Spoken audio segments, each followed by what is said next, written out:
Guys, welcome back to one more video. और आज की इस वीडियो में हम बात करने वाले हैं कैसे आप अपनी कोडिंग जर्नी को, प्रोग्रामिंग जर्नी को स्टार्ट करने वाले हैं। अगर आप फर्स्ट ईयर में, अगर आप सेकंड ईयर में, अगर आप थर्ड ईयर में, या अगर आप फोर्थ ईयर के अंदर भी है, और अगर आपने कॉलेज खत्म भी कर दिया और अगर आप कोडिंग फील्ड में आना चाहते हो, तो आप किस तरीके से अपनी कोडिंग जर्नी को स्टार्ट कर रहे होंगे, क्या आपका मोटिवेशन होगा, कौन कौन सी लैंग्वेजेस अकॉर्डिंग टू डेवलपमेंट आपके दिमाग में होनी चाहिए, ये सारी चीजें आज हम डिस्कस करने वाले होंगे इस वीडियो के अंदर। तो बहुत प्यारी वीडियो होने वाली है, बिना किसी टाइम को खराब किए चलिए शुरू करते हैं आज की शानदार, जबरदस्त और मजेदार वीडियो। सबसे पहले है ना, अगर आपको कोडिंग जर्नी में शुरुआत करनी है तो आपको एक चीज हमेशा पता होनी चाहिए, जो कि है पर्पस।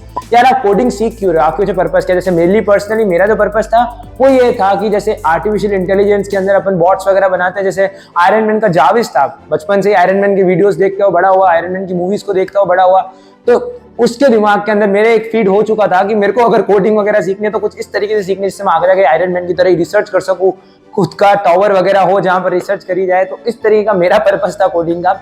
एक्चुअली मैं भी जब कॉलेज में आया था तो मेरे दिमाग में एकदम वेग सा कंसेप्ट चलता था कि यार कौन सी लैंग्वेज के साथ जाया जाए, और आज भी कभी कभी फील होता है। बट मेरे जो भी एक्सपीरियंस है उसके हिसाब से मैं आपको बताऊंगा किस तरीके से आप किस पर्टिकुलर डोमेन के अंदर अपना पर्पस को आइडेंटिफाई कर सकते हो और उसके इक्विवेलेंट लैंग्वेजेस को सीख के अपने आप को और सबको कॉन्फिडेंट बना सकते हो जो भी आपके आसपास है। तो सबसे पहले अगर मैं बात करूं पर्पस की, जो वो होने वाला है प्लेसमेंट रिलेटेड। अगर आप प्लेसमेंट की बात करते हो तो प्लेसमेंट के लिए मेजॉरिटी के 5 पिलर्स आपको दिमाग में रखने ही रखने। इन 5 पिलर्स को अगर आपने कॉन्कर कर लिया तो प्लेसमेंट आपकी कहीं भी नहीं जाएगी। सबसे पहला पिलर है बेसिक्स ऑफ कोडिंग।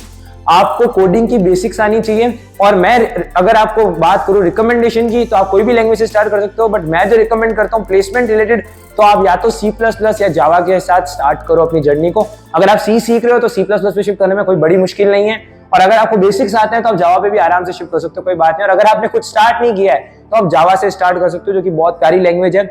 और इसमें होगा क्या कि जब आप जावा पढ़ोगे तो आपका सॉफ्टवेयर डेवलपमेंट के अंदर भी दिमाग चलेगा और एंड्रॉइड डेवलपमेंट में भी साथ में दिमाग चलता रहेगा। तो अगर आप जावा उठाते हो तो ये पहला पिलर मैं लेके चल रहा हूँ कि मैंने सपोज जावा उठाई, तो सबसे पहला बिगिनर के अंदर आपको क्या करना है, बेसिक कंसेप्ट को मास्टर करना है जावा के।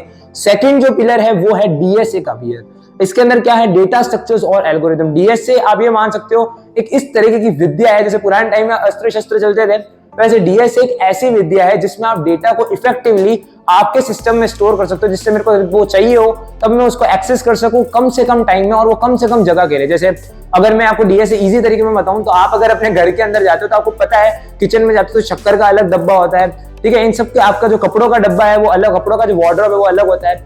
लेकिन अगर मैं क्या करूं, सबको इधर उधर मिक्स कर दूं, तो जब मैं आपको अगर बोलूंगा कि कपड़े लाके दो तो आप पूरे घर में ढूंढते फिरोगे, तो आपको ज्यादा टाइम लगेगा, ठीक है। और दूसरा, आपने अगर ढंग से कपड़ों को फोल्ड नहीं किया हुआ तो ज्यादा स्पेस लेगा। लेकिन उसी जगह अगर आप कपड़ों को प्रॉपर उनके स्पेसिस में रखो, उनकी प्रॉपर जगहों में रखो, वार्डरोब्स में रखो, तो अगर मैं आपको बोलूंगा कि ये टी शर्ट लाके दो तो आप चुटकियों में लाके दे दोगे।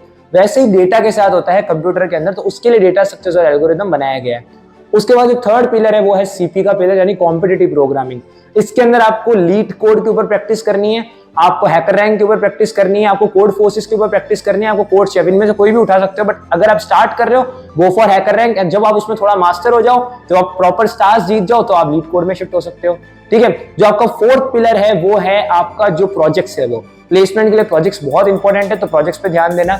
और जो लास्ट हमारा पिलर है प्रोजेक्ट के लिए, लास्ट में बहुत प्यारा फ्रेमवर्क बताऊंगा। और जो हमारा लास्ट पिलर है जिसको अगर हमने कॉन्कर कर लिया तो हमारी जिंदगी बन जाएगी, वो है इंटरव्यू क्वेश्चंस। अब होता क्या है, लोग है ना कोडिंग राउंड तो क्लियर कर लेते हैं बट इंटरव्यू राउंड्स में अटक जाते हैं। तो अपने इंटरव्यू की प्रिपरेशन के लिए आप इंटरव्यू विद वेबसाइट के ऊपर जा सकते हो, जहां पर आप पर्टिकुलर टॉपिक के ऊपर आपको कुछ क्वेश्चंस मिल रहे होते हैं और आप उनके आंसर्स देके प्रैक्टिस कर सकते हो अपने इंटरव्यू की। तो ये तो बात हुई प्लेसमेंट रिलेटेड, अगर आपको दिमाग चलाना है तो। अगर मैं बात करूं नेक्स्ट मेरी जो अप्रोच है, यानी नेक्स्ट जो डोमेन आता है वो आता है एंड्रॉइड डेवलपमेंट का। अब देखो, मोबाइल डेवलपमेंट मैंने स्पेसिफिक क्यों लिखा, because it includes both Android and iOS development. अब जो लोग iOS डेवलपमेंट यानी एप्पल में डेवलपमेंट करना चाहते हैं उनके लिए भी एक स्कोप हो जाता है अगर मैं मोबाइल डेवलपमेंट लिखता हूं तो, और एंड्रॉइड डेवलपमेंट में भी आ जाता है। अब अगर आप ऐप बनाना जो शुरू करने वाले हैं अपनी जर्नी को, तो मैं आपको रेकमेंड करता हूं जावा के साथ स्टार्ट करो। जावा एक्चुअली में यूज आती है आपकी जो आप एंड्रॉइड स्टूडियो, जहां पर आप एंड्रॉइड ऐप बना रहे होते हो, वहां पर ये काम आती है। और जावा के बाद आप कॉटलिन भी सीख सकते हो, जो कि अगेन एक बहुत प्यारी लैंग्वेज है, ठीक है। अगर आपको जावा आती है तो आपको कॉटलिन सीखने में कोई ज्यादा मुसीबत नहीं आएगी। और मेरी मानो तो आप इन डेवलपमेंट को, अगर आप वेब डेवलपमेंट की बात कर ले, अगर हम एंड्रॉइड डेवलपमेंट की बात कर ले, तो आप बिगिनर फ्रेंडली प्रोजेक्ट्स के साथ स्टार्ट करो। और उन प्रोजेक्ट्स के साथ ही आप क्या कर सकते हो, इन चीजों को सीखना शुरू कर सकते हो। तो मेरी मानो तो मोबाइल डेवलपमेंट के अंदर अगर आपको जाना है तो जावा से स्टार्ट करो, फिर कॉटलिन, और उसके बाद आप फ्रेमवर्क्स का एक्सप्लोर कर सकते हो। जैसे अगर मैं बात करूं फ्लटर का, तो फ्लटर के पीछे डार्ट लैंग्वेज चल रही होती है। फ्लटर गूगल द्वारा बनाया फ्रेमवर्क है। नॉर्मली क्या होता है, पहले एंड्रॉइड ऐप और iOS ऐप अलग अलग बनते थे, बट जब से फ्लटर आया है तो आप एक ही कोड बेस के साथ दोनों iOS और एंड्रॉइड का ऐप कवर कर सकते हो। सेम रिएक्ट का है, जैसे फ्लटर गूगल ने बनाया, रिएक्ट नेटिव करके एक लैंग्वेज है। रिएक्ट नेटिव में लैंग्वेज नहीं कह सकता, एक फ्रेमवर्क है जो कि अगेन एक फेसबुक ने बनाया है, जो कि बहुत प्यारा रिएक्ट लैंग्वेज के ऊपर जो चल रहा होता है, तो कि अगेन एक बहुत प्यारी चीज है। तो आप इन दो फ्रेमवर्क्स को भी एक्सप्लोर कर सकते हो, बट उससे पहले जावा और कॉटलिन पे मास्टरी करना जरूरी है। आप बेसिक्स आपको पता होने चाहिए। अगर मैं बात करूं नेक्स्ट जो डेवलपमेंट है जिसमें आपको आगे जाना चाहिए, वो है वेब डेवलपमेंट। अब देखो, वेब डेवलपमेंट के अंदर आपको शुरुआत करनी है HTML, CSS और जावास्क्रिप्ट, और उसके बाद लोग क्या करते हैं, इस वाले चीज पे जावास्क्रिप्ट पे इतना ध्यान नहीं देते, केवल HTML CSS देते रहते हैं। अब यहाँ पर यूडेमी के ऊपर भी बहुत प्यारे कोर्सेज है जिनको आप जा सकते हो, और आपको पता है कोर्सेज लेने कैसे हैं वो। तो आप HTML, CSS, जावास्क्रिप्ट से शुरू करो, और जैसे ही आपको जावास्क्रिप्ट आ जाए तो आप एडवांस जावास्क्रिप्ट में जाओ। जैसे आपको डोम और बॉम जो कंसेप्ट है वो आपके आ रहे होंगे, और फाइनल जो आपका है उसके ऊपर आप रिएक्ट JS सीख सकते हो, आप व्यू JS सीख सकते हो, वनीला JS, ये सारी जो भी चीजें हैं ये आप उसके बाद सीख सकते हो। बूटस्ट्रैप वगैरह ये सारी जो भी टेक्नोलॉजीज है, बट बेसिक्स आपको स्टार्ट करनी है HTML, CSS और जावास्क्रिप्ट, और उसके बाद आपको मूव करना है एडवांस जावास्क्रिप्ट और रिएक्ट JS के ऊपर। तो ये जो प्रॉपर है, और अभी रिएक्ट JS की डिमांड बहुत बूम पे चल रही है। ये तो हो गया वेब डेवलपमेंट का, और इसको भी प्रोजेक्ट्स ओरिएंटेड अप्रोच से करना। जितने धीरे धीरे प्रोजेक्ट्स बनाओगे उतने चीजें सीखते जाओगे। क्या राउटर की राउटिंग क्या होता है, नैप बार कैसे बनते हैं, सारी जो भी चीजें प्रोजेक्ट वाइज सीखो, प्रोजेक्ट वाइज आपकी अंडरस्टैंडिंग भी बढ़ेगी। अगर मैं बात करूं नेक्स्ट तरह की डेवलपमेंट जो कि लोगों के दिमाग में आती है, वो है मशीन लर्निंग। अब देखो, मशीन लर्निंग के लिए अगर आप लैंग्वेज चूज करना चाहते हो तो आप पाइथन के साथ जाओ। Python is the best language in machine learning. Machine learning के अंदर सारा काम डेटा के ऊपर होता है। डेटा को आप ट्रेन करते हो, फिर डेटा के ऊपर ही आप टेस्टिंग कर रहे होते हो। Machine learning, supervise and supervise learning जो भी आप परफॉर्म कर रहे होते हो, तो मशीन लर्निंग के लिए आप पाइथन से स्टार्ट कर सकते हो। मशीन लर्निंग पे छोटे छोटे प्रोजेक्ट्स बना सकते हो। आप कैगल नाम की वेबसाइट के ऊपर जा सकते हो, जहां आपको डेटा सेट्स मिलते हैं, आपको पर्याय का कोड भी मिल जाता है पूरा का पूरा, जिसको आप यूज कर सकते हो। आपको जो sklearn लाइब्रेरी है उसके ऊपर आपको सीखना चाहिए, आपको डेटा विजुअलाइजेशन टेक्निक सीखनी चाहिए। ये सारा आप पाइथन में कर सकते हो। तो Python is best for machine learning. Kaggle के ऊपर जा सकते हो, एक अलग ही कम्युनिटी चलती है। और अगर आपको और मशीन लर्निंग एक्सप्लोर करना है तो sklearn करके आप एक चीज है, वहां आप जा सकते हो। sklearn करके वेबसाइट है, वहां जा सकते हो, चीजें सीख सकते हो। तो ये तो हो गया मशीन लर्निंग का। लेकिन अगर मैं बात करूं डेटा साइंस वालों की, तो डेटा साइंस वालों का सारा काम डेटा पे होता है, तो कैगल तो आपके लिए भगवान है, ठीक है।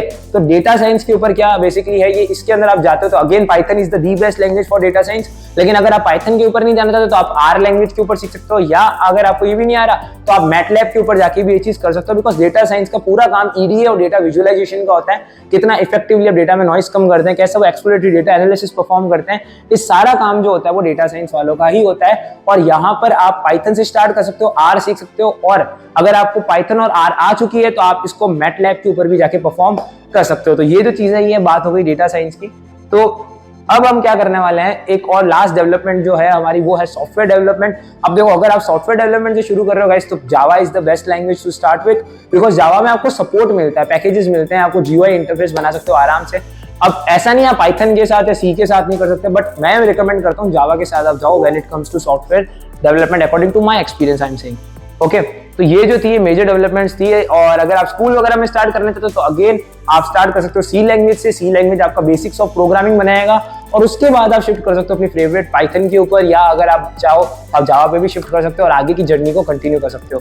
तो अब हम बात करने वाले होंगे कैसे आप जर्नी बनाई है मैंने आपकी 3 स्टेजेस के अंदर, उसको एक्सप्लोर करने वाले हैं। तो फटाफट से देखते हैं, कर रहे होंगे वो जो 3 स्टेप मैंने बनाए हैं जिसके ऊपर आप अपनी पूरी जर्नी को स्टार्ट कर सकते हो।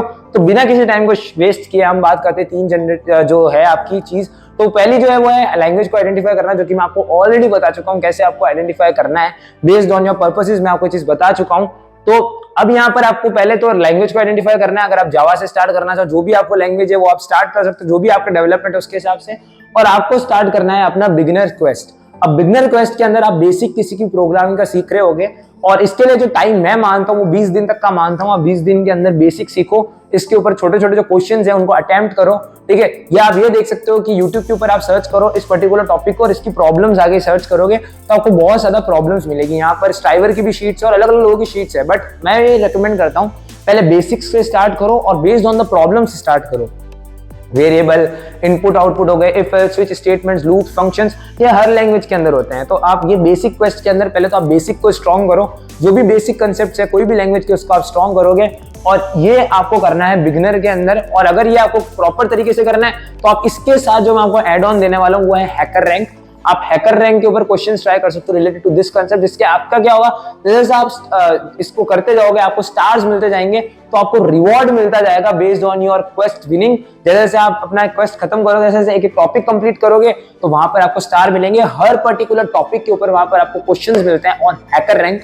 तो आप हैकर रैंक से स्टार्ट कर सकते हो अपना बिगिनर क्वेस्ट, जहां पर आप इन चीजों को देख रहे होगे और समझ रहे होंगे। ठीक है, अगर मैं बात करूं जो नेक्स्ट आपका क्वेस्ट, जब आप हैकर रैंक के ऊपर 5 स्टार लेके बैठ जाओगे कोई भी लैंग्वेज के अंदर, तब आपको जाना है इंटरमीडिएट क्वेस्ट में। अब यहाँ पर शुरुआत आपको करनी है पैटर्न्स के लूप क्वेश्चन से। अब होता क्या है गाइस कि आपको क्या होता है, नॉर्मली पैटर्न्स बनाने होते हैं यूजिंग द लूप्स। और मैं ये कहता हूं कि अगर आपका बिगिनर है आपका लॉजिक बिल्डिंग का, जहां पर आपको अलग अलग तरीके के पैटर्न प्रिंट करने होते हैं यूजिंग द लूप्स, यहाँ पर आप नेस्टेड लूप्स के बारे में सीखते हो, यहाँ भी सीखते हो कैसे आपको लूप के अंदर कोई एलिमेंट एम्प्टी कैसे प्रिंट कराना है। सारे जो भी कंसेप्ट है वो आप पैटर्न लूप क्वेश्चंस के अंदर सीखते हो। आपको ऊप्स कंसेप्ट अब सीखना है। अगर आप इंटरमीडिएट तक पहुंच चुके हो, आपको ऑब्जेक्ट ओरिएंटेड प्रोग्रामिंग स्टार्ट करनी है, जिसके लिए जावा तो खुदा है। ठीक है, ऑब्जेक्ट ओरिएंटेड प्रोग्रामिंग के लिए C++ में भी आप ऑब्जेक्ट ओरिएंटेड प्रोग्रामिंग कर सकते हो। अब देखो C के अंदर ऑब्जेक्ट ओरिएंटेड प्रोग्रामिंग नहीं होती है, C++, जावा, पाइथन, इनमें ऑब्जेक्ट ओरिएंटेड प्रोग्रामिंग सपोर्ट होता है। हैकर रैंक के ऊपर जो मैं पहले बोल चुका हूं, अब आप क्या कर सकते हो, हैकर रैंक में थोड़े और उससे ज्यादा टफ क्वेश्चन सॉल्व कर सकते हो जब आप लेवल रीच कर चुके हो अपने। उसके बाद अब यहाँ पर इंटरमीडिएट के अंदर आप हैकर रैंक के साथ साथ आप कोड शेफ को ट्राई कर सकते हो। कोड शेफ के साथ साथ आप लीड कोड को ट्राई कर सकते हो, वो एड ऑन है। ठीक है, वो मैं एड ऑन मान रहा हूं बिकॉज मैं ये समझ रहा हूँ कि अभी आप बिल्कुल बिगिनर हो। ठीक है, और यहाँ पर आपको 3+1 प्रोजेक्ट रूल फॉलो करना है। यहाँ पर क्या सीन है, आपको हर वीक के अंदर 3 जो प्रॉपर क्वेश्चंस है प्रोजेक्ट की तरह सॉल्व करना है अपना खुद का। अगर आपने इफ एल्स को गेम बना लिया वैसे करके करना है, और एक आपको महीने के एंड में बड़ा प्रोजेक्ट बनाना है। ठीक है, बेस्ड ऑन योर बेसिक्स आपको प्रोजेक्ट बिल्डअप करना है। अगर आप जावा में हो तो आप जावा के अंदर एक प्रॉपर, जैसे अगर मैं बात करूं मैनेजमेंट सिस्टम्स बना सकते हो ऑब्जेक्ट वगैरह को यूज करके। और अगर आप पाइथन में हो तो वहां पर भी ये चीज कर सकते हो, जैसे मैंने जुमानजी गेम के ऊपर पहले से ही वीडियो बनाई हुई है। ठीक है, तो ऐसे करके अपने बेसिक्स को यूज करके आप गेम बनाना है या कुछ भी चीज बनानी है वो बना सकते हो। 3+1 रूल के अंदर आपके एक वीक में 3 छोटे छोटे प्रोजेक्ट्स होने चाहिए और आपके महीने के एंड में एक बड़ा प्रोजेक्ट होना चाहिए, जो कि आपकी अंडरस्टैंडिंग को बनाएगा। अब आप चाहो तो उस वीक के अंदर उस बड़े प्रोजेक्ट को साथ साथ में कर सकते हो, उससे आपकी कंटिन्यूटी कभी नहीं टूटेगी। अब अगर मैं बात करूं जो नेक्स्ट क्वेस्ट है, जिसको आप बोलते हैं एडवांस क्वेस्ट, अब यहाँ पर आपको डीएस से सीखना आप स्टार्ट करना है। डेटा स्ट्रक्चर्स और एल्गोरिथम उस लैंग्वेज के अंदर आपको सीखना है जो भी आपने चूज की है। एल्गोरिथम्स का एनालिसिस आपको आना चाहिए। आपको कोडिंग कोड देखते ही बता देना चाहिए कि क्या इसकी टाइम कॉम्प्लेक्सिटी होगी, क्या इसकी स्पेस कॉम्प्लेक्सिटी होगी, कैसे इनको कैलकुलेट करना है, वो आ चुका है आपका एए के अंदर। लीड कोड, इंटरव्यू बिट और कॉम्पिटिटिव प्रोग्रामिंग एडवांस क्वेस्ट में मस्ट है, जो कि आपको सीखनी है। और एक बार once you complete advance quest, आप उस लैंग्वेज में मास्टर हो जाते हो, फिर आप लोगों को सिखा सकते हो वो लैंग्वेज। और दूसरों को अगर आप सिखाओगे, एक कल्चर बिल्डअप करोगे, तो आपकी अंडरस्टैंडिंग बढ़ेगी। उसके लिए मैं रेकमेंड करता हूँ ग्रुप बना सकते हो जिसमें लोग अलग अलग लैंग्वेजेस के ऊपर काम कर रहे हैं और हर एक सवाल को लगा रहे हैं, और अगर किसी को प्रॉब्लम आती है तो आपस में उस प्रॉब्लम को सोल्यूशन कर सकते हैं। यहाँ पर कम्युनिटी का बहुत बड़ा रोल आता है। अगर मैं बात करता हूँ एडवांस क्वेस्ट की, तो यही मेरी एक वीडियो थी, लीड कोड, इंटरव्यू बिट, ये सारा आप ये मान सकते हो वेबसाइट है ये दोनों, इसके ऊपर आप जाके प्रैक्टिस कर सकते हो। और जो कॉम्पिटिटिव प्रोग्रामिंग के लिए कोड फोर्सेस हो गया, कोड शेफ हो गया, यहाँ पर आप कॉम्पिटिटिव प्रोग्रामिंग कर सकते हो, जो कि बहुत ज्यादा इंपॉर्टेंट हो चुकी है अब तो, बिकॉज कॉम्पिटिशन बहुत ज्यादा बढ़ चुका है। तो इस तरीके से आपका कुछ फ्लो रहने वाला है। ठीक है, और ये जो मेरा फाइनल वीडियो का जो क्रक्स है वो है प्रोजेक्ट रूल 4+1 इंस्टेंट मोड। इसके अंदर क्या है गाइस कि आपको कुछ भी नहीं करना है। एक महीने में 4 वीक आते हैं और आपको क्या करना है, हर एक वीक में एक छोटा प्रोजेक्ट बनाना है। बेस अब आपको सारी लैंग्वेजेस कंफर्म हो चुकी है, समझ में आ चुकी है, और अगर नहीं भी हुई है तो आपको ये चीज तो फॉलो करनी है। आप एक चीज ध्यान रखना, ये उस वाली अप्रोच से बिल्कुल अलग है 3+1 के अंदर। यहाँ पर आपको क्या करना है, 4 प्रोजेक्ट्स बनाने हैं महीने के अंदर, और एक बड़ा प्रोजेक्ट होना चाहिए 2 महीने के अंदर। ठीक है, यानी 2 महीने के अंदर एक बड़ा प्रोजेक्ट बनाना है और हर एक वीक के अंदर 4 छोटे छोटे प्रोजेक्ट बनाने हैं महीने के अंदर। तो अगर मैं 2 महीने की सिनेरियो की बात करूंगा तो आपके पास 8 छोटे प्रोजेक्ट्स होंगे और एक बहुत बड़ा प्रोजेक्ट होगा। तो आपके जो रिज्यूमे के अंदर लिखने का कंटेंट है ना, वो भी बढ़ जाएगा। तो अगर आपके पास केवल 2 महीने भी है प्लेसमेंट की तैयारी करने के लिए, तो और अगर आपको बेसिक्स आता है तो आप क्या कर सकते हो, आप इंटरमीडिएट से शुरू कर सकते हो और इंटरमीडिएट के बाद एडवांस पे जा सकते हो, डीएस से प्रैक्टिस कर सकते हो, leet code, interview bit, competitive programming. आपको 2 महीने यही चीज करनी है और फिर आप ये प्रोजेक्ट रूल को फॉलो कर सकते हो। अगर आप वेब डेवलपमेंट में हो तो वेब के प्रोजेक्ट बनाने, सॉफ्टवेयर में सॉफ्टवेयर के बनाने, इस तरीके से आपको अपनी जर्नी करनी। आई होप आप आज की वीडियो आपको बहुत पसंद आई होगी। मैं आपको मिलता हूँ ऐसी अगली वीडियो के अंदर। कमेंट के अंदर अपनी रिक्वेस्ट डालते रहना और हम हाजिर हो जाएंगे वीडियोस के साथ। नेक्स्ट वीडियो हम कॉम्पिटिशन के ऊपर बताएंगे क्या क्या मेजर कॉम्पिटिशन अभी आ रहे हैं जिनको आपको फेस करना चाहिए और उसमें जीत सकते हो। Till then this is Harshvardhan, you always be a great and great and great audience. See you soon in the next upcoming video of mine. Bye. See you.